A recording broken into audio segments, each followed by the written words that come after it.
आप देख रहे हैं जीएनटी। शाम के 7 बज चुके हैं। 7 सवाल लेकर हम फिर से हाजिर हैं। मैं हूं अनंत भट्ट। झारखंड के दुमका में आज फिर मातम है और इसकी वजह यह है कि एक और बेटी हैवानियत की भेंट चढ़ गई। अंकिता की तरह एक और बेटी को जिंदा जलाकर मार दिया गया। 1.5 महीने में दूसरी वारदात है। आज कार्यक्रम इसी मुद्दे पर केंद्रित है और हमारे 7 सवाल भी इसी मुद्दे के इर्द गिर्द हैं। हमारा पहला सवाल अब आपके सामने आ रहा है और हमारा पहला सवाल है, दुमका में फिर अंकिता जैसी घटना क्यों? बस चेहरे बदले हैं, नाम बदले हैं, वारदात का तरीका वही है, अंजाम वही है। एक सिरफिरे ने फिर एक बेटी को आग के हवाले कर दिया और उस बेटी ने दम तोड़ दिया। पुलिस ने आरोपी को गिरफ्तार कर लिया है।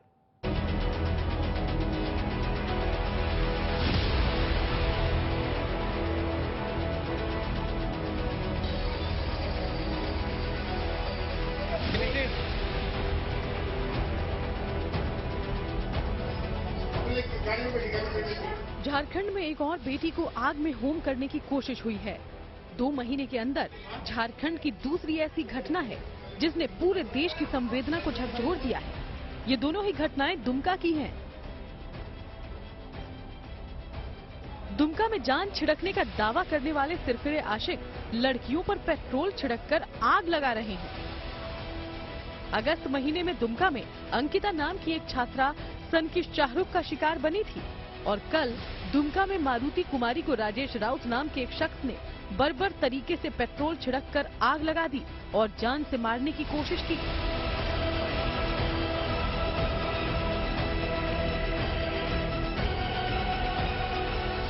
ताजा मामला जरमुंडी थाना क्षेत्र के लगवा गांव का है, जहां 19 वर्षीय मारुति कुमारी को बीती रात 11 बजे आरोपी राजेश राउत ने उसके घर पर पेट्रोल छिड़ककर आग लगा दी। अभी तक तो ये पता चला है कि एक लड़की थी जो इसमें भरतपुर में है, वो सोई हुई थी, उसको कोई नॉन लड़का मतलब को जानती थी, तो वो जला दिया। अभी इसमें यहाँ से रेफर किया गया है रांची। आगे का आगे अनुसंधान जारी है। इन लोगों का पहले से जान पहचान था, शादी के लिए बोला था। शादी के लिए लोग तैयार नहीं थे घर वाले, तो बोल रहा था कि शादी नहीं करोगी, जबकि लड़की शादीशुदा है। पुलिस के मुताबिक आरोपी राजेश राउत मारुति पर शादी करने का दबाव बना रहा था, लेकिन जब मारुति ने उससे शादी करने से इनकार कर दिया तो उसने पहले मारुति को अंकिता जैसा हश्र भुगतने की धमकी दी। उसके बाद उसके साथ भी वही किया जो अंकिता के साथ शाहरुख और छोटू खान ने किया था। अंकिता की तरह मारुति को भी पेट्रोल छिड़ककर आग के हवाले कर दिया। अभी वो इन्वेस्टिगेशन में ही है। लड़का को जलाया है, बाकी लड़की जलने के बाद देखी कि लड़का भाग रहा था। गंभीर हालत में मारुति को दुमका के फूलो झानो मेडिकल कॉलेज में एडमिट करवाया गया, लेकिन स्थिति बिगड़ने के बाद उसे इलाज के लिए रांची के रिम्स भेजा गया। अंकिता के मामले में देरी की वजह से फजीहत झेलने वाले दुमका प्रशासन ने इस मामले में सक्रियता दिखाई और मारुति के परिवार को तत्काल 1 लाख रुपए की सहायता राशि देते हुए बेहतर इलाज के लिए रिम्स भेजा।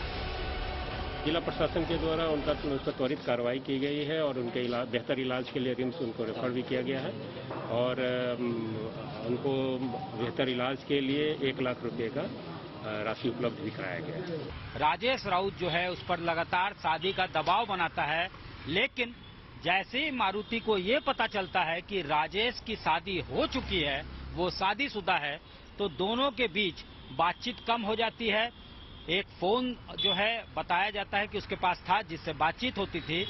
बातचीत जब मारुति ने कम कर दिया तो 5 दिनों पहले धमकी दिया था राजेश ने कि अगर वो शादी उससे नहीं करती है तो उसका अंजाम उसे भुगतना पड़ेगा और जो अंकिता के साथ हुआ था दुमका में वही दोबारा से दोहराया जाएगा। पुलिस ने राजेश को गिरफ्तार कर लिया है, मामले की जांच में जुटी हुई है, लेकिन जिस तरह से 2 महीने के अंदर एक ही तरह की दोनों वारदातें सामने आई, उसने सभ्य समाज को सोचने पर मजबूर कर दिया है। आखिर इस तरह के क्रूर और बर्बर मानसिकता वाले सिरफिरे अपराधियों का इलाज क्या है और कैसे इस तरह की घटनाओं पर रोक लगाई जा सकती है? Satyajit Kumar, Ranchi, good news today. इस मामले को लेकर झारखंड के मुख्यमंत्री हेमंत सोरेन का भी बयान सामने आया है। उनका कहना है कि इस मामले की जानकारी उन्हें है। उन्होंने कहा कि आरोपी को पकड़ लिया गया है और उसे सख्त से सख्त सजा दिलवाई जाएगी। मुझे खबर है, इस सब खबरों की जानकारी है उनका की कोडरमा का, बोकारो का, लोहरदगा का,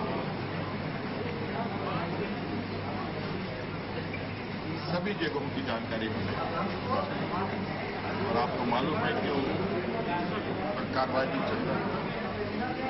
जो लोगों ने इंक्रीज कार्रवाई की है उन सभी लोगों को अरेस्ट कर लिया गया है और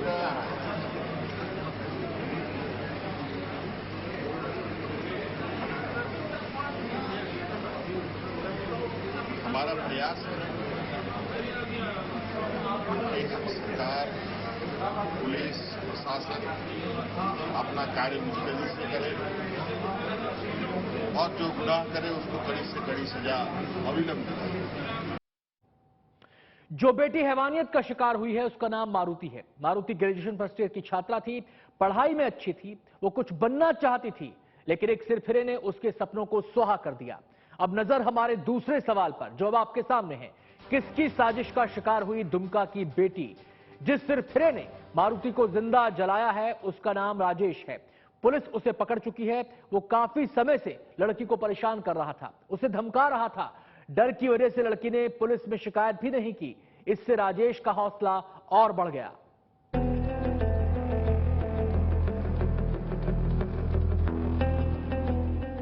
जिंदगी और मौत से जूझ रही दुमका की बेटी मारुति की गलती केवल इतनी थी कि उसने भविष्य से जुड़ा बड़ा और एक अहम फैसला खुद से करने का निर्णय लिया। लेकिन मारुति का फैसला एक तरफा प्यार करने वाले सिरफिरे राजेश को पसंद नहीं आया और उसने मारुति को जलाकर मारने का फैसला कर लिया। मारुति पढ़ने में बहुत तेज थी और वो ग्रेजुएशन फर्स्ट ईयर में पढ़ाई करने के साथ ही जरमुंडी के कौशल विकास केंद्र से सिलाई कढ़ाई की ट्रेनिंग लेकर आत्मनिर्भर होने की भी कोशिश कर रही थी। मारुति को काफी दिनों से पड़ोस के गांव का युवक राजेश राउत तंग कर रहा था और उस पर शादी के लिए दबाव बना रहा था, लेकिन मारुति ने इससे इनकार कर दिया। इससे राजेश धमकी पर उतर आया और 5 दिन पहले उसने मारुति के केंद्र पर पहुंचकर उसे अंकिता जैसा अंजाम भुगतने की धमकी दी थी। राजेश धमकी दिया था कि तुमको हम जीने नहीं देंगे, तुमको मार के जैसे पेट्रोल छीट को हम जला देंगे, तुमको किसी से शादी भी करने नहीं देंगे। इसी धमकी दिया था और ये घटना हुआ था आज बजरात को। इस घटना के बाद मारुति डर गई थी, लेकिन इस घटना की पुलिस में रिपोर्ट नहीं की गई, जिससे राजेश का मनोबल बढ़ गया और 5 दिनों के बाद ही उसने अपने कहे अनुसार मारुति को अंकिता की तरह से ही जलाकर मारने की कोशिश की।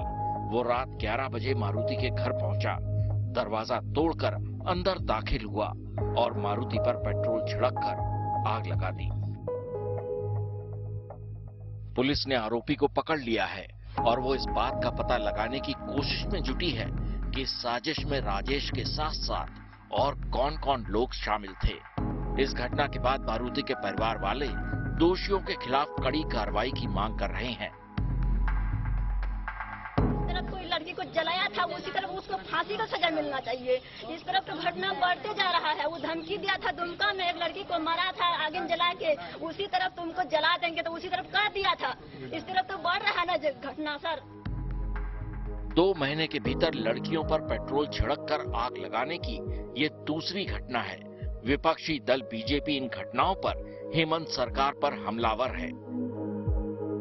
बेटियां जलाई जा रही हैं, बेटियों के साथ बलात्कार हो रहा है, बेटियों को फांसी लटका दिया जा रहा है, लेकिन कन्विक्शन नहीं हो रहा इन आरोपियों का। तो आप सोच सकते हैं कि क्या स्थिति है। और दुमका तो ऐसा लगता है कि बेटियों के लिए बर्निंग कैपिटल ऑफ इंडिया हो गया है। पहले पेट्रोल छिड़ककर अंकिता को जलाया गया और अब पेट्रोल छिड़ककर इस पीड़िता को जलाया गया। ये 90% जल गई है। अगर कानून का खौफ होता, सरकार का इकबाल बुलंद होता, तो ऐसी घटनाएं देखने को नहीं मिलती। 90% तक जल चुकी मारुति को इलाज के लिए रिम्स भेजा गया था, लेकिन मारुति जिंदगी से जंग हार गई और अपने पीछे छोड़ गई है समाज के लिए हजारों सवाल। Satyajit Kumar, Ranchi, good news today.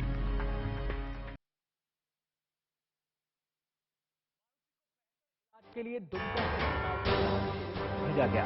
इलाज से पीड़िता को आनन फानन में 1 लाख रुपए का चेक भी दिलवाया गया, लेकिन इसके बाद भी पीड़िता को बचाया नहीं जा सका। रिम्स पहुंचने के थोड़ी ही देर बाद मारुति जिंदगी की जंग हार गई। ऐसे में हमारा तीसरा सवाल अब आपके सामने है। हमारा सवाल है, इलाज में देरी की वजह से क्या हुई पीड़िता की मौत? इसके बारे में विस्तार से बता रहे हैं रांची से हमारे संवाददाता सत्यजीत कुमार। मारुति को बेशक जो है बेहतर इलाज के लिए दुमका के फूलो झानो मेडिकल हॉस्पिटल से रांची के रिम्स रेफर किया गया, लेकिन बदकिस्मती से यहां पहुंचने के बाद उसे डेड डिक्लेयर कर दिया यहां के डॉक्टरों ने, और ये उनके परिजनों ने कंफर्म कर दिया है। जाहिर तौर पे बहुत बड़ा आघात उनके परिजनों के लिए, और झारखंड के दामन पे एक बार फिर दाग लगे हैं। जिस तरह से एक सरफिरे आशिक ने अपना प्रेम को पाने के लिए जिस तरीके को अख्तियार किया, उसकी निंदा और उसको हर जगह क्रिटिसाइज किया जा रहा है, और कड़ी से कड़ी सजा की मांग उसके खिलाफ उठने लगी है। झारखंड के सीएम भरोसा दे रहे हैं कि मामले में सख्त कार्रवाई होगी, गुनहगार को बख्शा नहीं जाएगा। आरोपी अरेस्ट हो चुका है, मामले की जांच जारी है। हमारा चौथा सवाल अब आपके सामने है, पुलिस की जांच में अब तक क्या हुआ है? और इस बारे में यानी कि पुलिस की जांच के बारे में विस्तार से बता रहे हैं हमारे संवाददाता। आरोपी राजेश राउत अब पुलिस के शिकंजे में है। उसे पुलिस ने अरेस्ट कर लिया है, और दुमका के एसपी अंबर लकड़ा ने इसकी पुष्टि भी कर दी है। अब पुलिस हर वो पॉसिबल एंगल को तलाश रही है, खंगाल रही है कि इस मामले में कोई और भी तो नहीं है, किसी और की भी तो सहभागिता नहीं। तो हर पहलू की अब तफ्तीश की जा रही है कि किन परिस्थितियों में इस घटना को अंजाम दिया गया। ये सिर्फ वन साइडेड लव अफेयर है या इसके पीछे और भी कोई एंगल हो सकता है, कोई पर्सपेक्टिव हो सकता है। बहरहाल प्राइमा फेसाई जो लग रहा है वो यही है कि एक तरफा प्रेम और फ्रस्ट्रेशन के कारण इस तरह के घटना को अंजाम दिया गया, जब लड़की जो मारुति थी उसने राजेश राउत से शादी से साफ तौर से इनकार कर दिया। इस जघन्य वारदात ने पूरे झारखंड को हिलाकर रख दिया है। घटना को लेकर लोगों में गुस्सा है। लोग पूछ रहे हैं, कहां है पुलिस, कहां है कानून? अंकिता की मौत के बाद बड़े बड़े दावे हुए थे, लेकिन वो सभी दावे ढह गए हैं। हमारा पांचवां सवाल अब आपके सामने है, और सवाल है, क्या इस घटना ने झारखंड की कानून व्यवस्था की पोल खोल दी है? वारदात के बाद से पुलिस और कानून व्यवस्था को लेकर सवाल उठाए जा रहे हैं, और इसकी ठोस वजह भी है, क्योंकि 1.5 महीने के अंदर यह दूसरी खौफनाक वारदात है। विपक्षी दलों ने भी सरकार के खिलाफ मोर्चा खोल दिया है।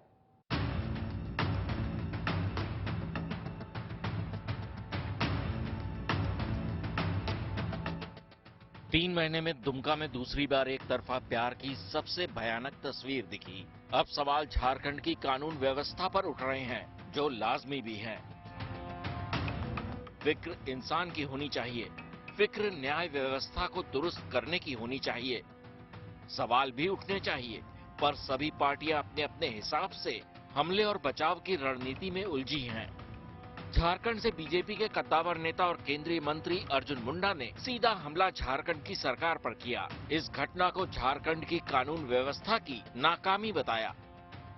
दुमका जैसे स्थान में इस तरह की घटनाएं लगातार घट रही है, तो स्वाभाविक रूप से एक बात स्पष्ट हो गई है कि राज्य में लॉ एंड ऑर्डर की स्थिति और दुमका में अत्यंत दयनीय स्थिति लॉ एंड ऑर्डर की हो गई है।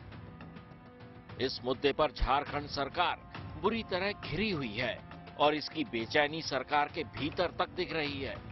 झारखंड सरकार के मंत्री मिथिलेश ठाकुर के पास बचाव का कोई रास्ता नहीं था, तो उन्होंने सियासी रंग देने की कोशिश की। देखिए, बीजेपी की बात हम नहीं करना चाहते। बीजेपी खिसियानी बिल्ली खंबा नोचे वाला काम कर रही है। बीजेपी को और भी जगह देखना चाहिए जहां उनके राज्य में जहां बेटी को जिंदा बेटी को और उसकी हत्या करके और उसके बाद जहर में फेंक दिया जाता है। इस मुद्दे पर तीखी प्रतिक्रिया बीजेपी की ओर से भी आई। बीजेपी प्रवक्ता शहजाद पूनावाला ने प्रियंका गांधी पर सवाल उठाए। पूछा कि जब ऐसी घटनाएं राजस्थान और झारखंड में होती हैं, तब वो खामोश क्यों हो जाती हैं? महिला उत्पीड़न के मामले पर पूरे देश में भ्रमण करती है, वो झारखंड पर और राजस्थान पर चुप हो जाती है, क्योंकि वहां पर उनके लिए सत्ता ज्यादा जरूरी है, ना कि सिद्धांत। आज सवाल यह है कि क्या वो इस बेटी के साथ, इस पीड़िता के साथ खड़ी रहेंगी? विरोधियों की धार को कुंद करने के लिए कांग्रेस पुरानी लीक पर चल रही है। पता है इस घटना में बचाव में कहने को कुछ नहीं है, तो हमला सवाल पूछने वालों पर कर रहे हैं। सारा जोर बीजेपी के आरोपों को सियासी फायदा उठाने की रणनीति साबित करने पर है। उनके पास कोई मुद्दा नहीं रह गया है। आज आपराधिक घटनाओं के माध्यम से वो राज्य में राजनीति करके पुनर्वापसी का प्रयास कर रहे हैं, जबकि झारखंड की जनता ने पहले ही विधानसभा के उपचुनाव हो या विधानसभा के आम चुनाव हो, उनको खारिज करने का काम किया है। सरकार और सरकार के साथी चाहे जितनी कोशिश कर ले, लेकिन इस घटना के बाद कानून व्यवस्था पर लगे दाग को धो पाने के ज्यादा विकल्प नहीं है। सवाल तो पूछे जाएंगे ही, क्योंकि 3 महीने में ये दूसरी ऐसी घटना है। सवाल इसलिए भी पूछे जाएंगे क्योंकि अब तक पिछली घटना में कुछ पुख्ता नहीं हो पाया है। सवाल इसलिए भी पूछे जाएंगे क्योंकि प्रदेश की लचर व्यवस्था ये साबित कर रही है कि अंकिता की घटना से किसी ने सबक नहीं लिया, न सरकार ने न प्रशासन ने। Bureau report, good news today. जब अंकिता हत्याकांड हुआ था तो लोगों को शांत करने के लिए कई वादे किए गए थे। उस समय दावा किया गया था कि मामले की सुनवाई फास्ट ट्रैक कोर्ट में होगी और आरोपियों को 1 महीने के अंदर सजा दिला दी जाएगी। हमारा छठा सवाल इसी से जुड़ा है। हमारा सवाल है, अंकिता हत्याकांड मामले में फास्ट ट्रैक कोर्ट से सजा दिलाने के दावे का क्या हुआ? इस बारे में विस्तार से बता रहे हैं हमारे संवाददाता। दुमका में जो अंकिता मामला हुआ था उसमें फास्ट ट्रैक कोर्ट का गठन कर दिया गया था। स्पेशल कोर्ट को वो मामला रेफर कर दिया गया था और जितने रेलेवेंट पेपर्स थे और डॉक्यूमेंट्स थे उसका एक्सेस उस कोर्ट को दे दिया गया था। ट्रायल शुरू हो चुका है, प्रक्रिया जारी है। शाहरुख के खिलाफ जो है तमाम कागजात जो जुटाए गए थे पुलिस के द्वारा, एसआईटी का यहाँ गठन हुआ था, वो तमाम कागजात का एक्सेस जो है स्पेशल कोर्ट को दिया गया है, यानी जो फास्ट ट्रैक कोर्ट है उसको दिया गया है और ट्रायल शुरू हो गया है। ये मामला 23 अगस्त का था। अंकिता के मौत के बाद मामला लगातार जो है जोरदार तरीके से उठी थी और फास्ट ट्रैक कोर्ट के गठन के जरिए जो एक्यूज था उसको सजा दिलवाने की बात जो है उठाई जा रही थी। तो उसके बाद फास्ट ट्रैक कोर्ट को ये मामला रेफर कर दिया गया था, स्पेशल कोर्ट को रेफर कर दिया गया था और उसमें ट्रायल शुरू हो चुका है। सरकारें लाख दावे करती हैं, पुलिस लाख दावे करती है, लेकिन ऐसी वारदातें रुकने का नाम नहीं ले रही। बस नाम बदल जाते हैं, राज्य बदल जाते हैं, शहर बदल जाते हैं, लेकिन हैवानियत की ये आग नहीं बुझ रही। हमारा 7वां और आखिरी सवाल है, क्या जल्दी फैसला और सख्त सजा ऐसी घटनाओं को रोकने में मददगार हो सकती है? आइए देखते हैं इस पर क्या कहना है पूर्व डीजीपी ए.के. जैन का।